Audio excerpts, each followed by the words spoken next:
Revelation 3352. From the 30th of November and the 1st of December 1944.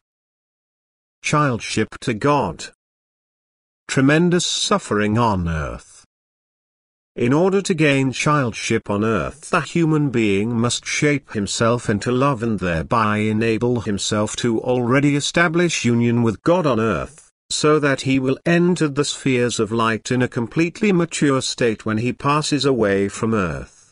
Hence his soul must have become so purified through kind-hearted activity that God himself can take abode in it and his spirit unites with the Father Spirit. In that case the human being will have fulfilled his task on earth completely and achieved his goal and, as a being of light, will have found entry into the spiritual realm, where it will subsequently create and work. However, this degree of maturity necessitates a complete renunciation of material possessions. This fusion with the eternal deity is impossible as long as a person still clings to matter, since his heart is not entirely cleansed from cravings and therefore not yet prepared for the acceptance of the Divine Spirit. Then the human being will have to accept much suffering in order to accomplish the soul's final refinement, and therefore much suffering will be imposed upon extremely benevolent and devout people so that the soul's refinement can take place.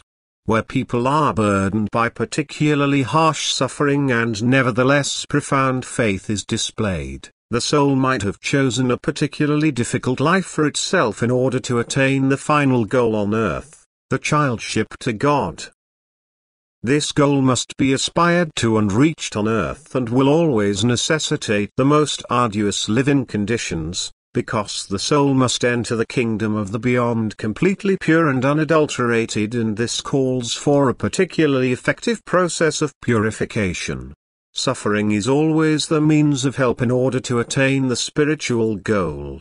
It shall lead towards God if the soul is still disinclined towards God, or it shall purify and crystallize the soul, so that it can come close to God as the purest being in order to be able to enter into the most blissful union with Him.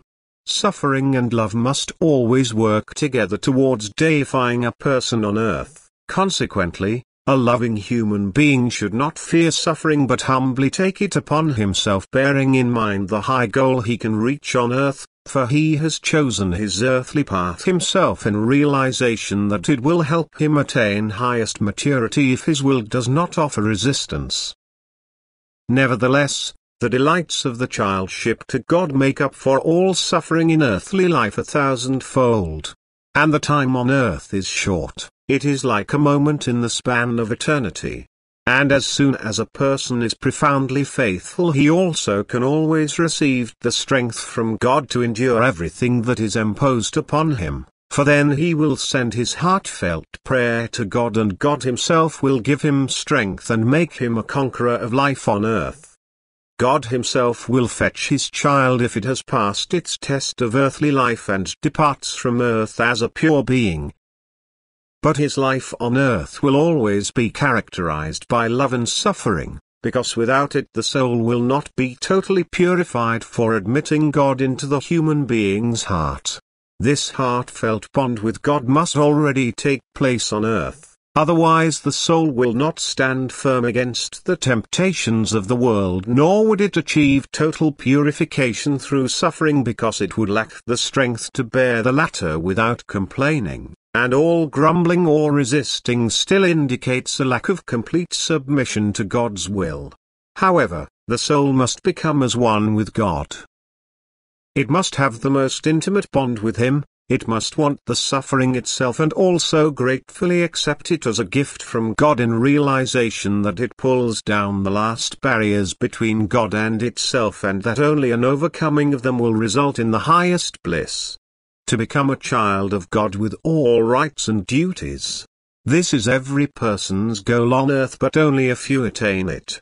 Only a few are in such intimate contact with God through love that even in suffering they recognize His greater than great fatherly love, which would provide them with the most blissful fate in eternity. Their fate on earth is not an enviable one, yet in the kingdom of the beyond they occupy the highest level. They are in God's immediate vicinity and therefore indescribably happy, for they can act independently according to their will, which is also always God's will. They can create and shape and, time and again, contribute towards the redemption of that which, still being distant from God, requires the most varied creations in order to advance their development. And this is the most blissful fate which fully compensates and makes up for the suffering of earthly life and should therefore be all people's goal on earth. Amen.